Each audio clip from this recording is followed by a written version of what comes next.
Mas maganda yung maaga tayo. Hello mga kadods. Pumunta tayo dun sa medyo malamig-lamig na lugar.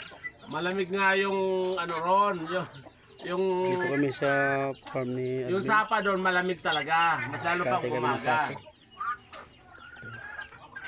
Ipakita ko sa'yo. Ano? Ni Admin. Yan, tingnan mo.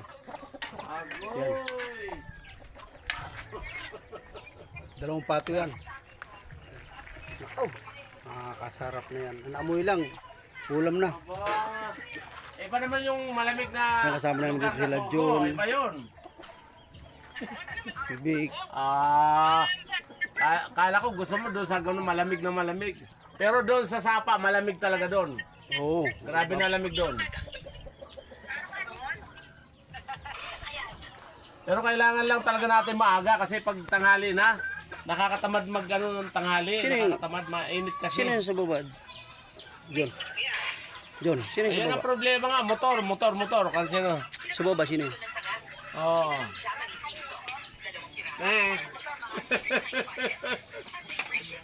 Siyempre, siyempre, isang motor ko lang. Oh.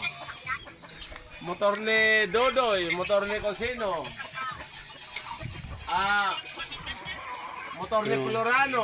Kasino pa ba? Motor ni Arnold. Daming mga hanggang ngayon yung naalala mo yung last year nga blinag ko rito ng mga pato, yan pa sila, yan pang natitira. Ang araw.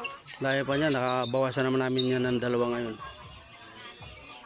Ang dami pa rin yan. Andun pa rin sa andun, natulog kasi tanghaling tapat niya yan eh. Natin habang tag-init pa. Yan, puro nagpapakaano. Yung panibaw, doon sa loob. Giginawin tayo ron. Yun siya.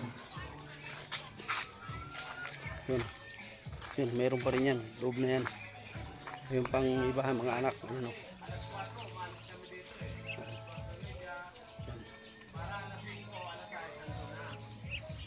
Yung pato. Ako nga pala, ang dami mangga rito. Ang dami mangga rito. Pinanguhaan na ng mangga. Yung kinuha ng mga bata kanina. Andun, dami ron. Lalo na doon sa may harapan ng bahay ni Dudes TV.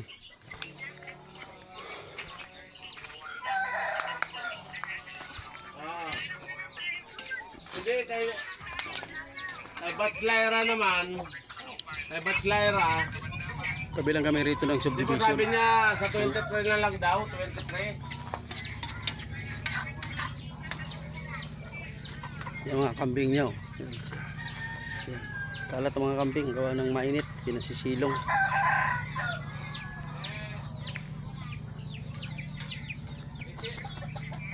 Isiro niyo kay Yung subdivision. Bats Lyra kung okay siya sa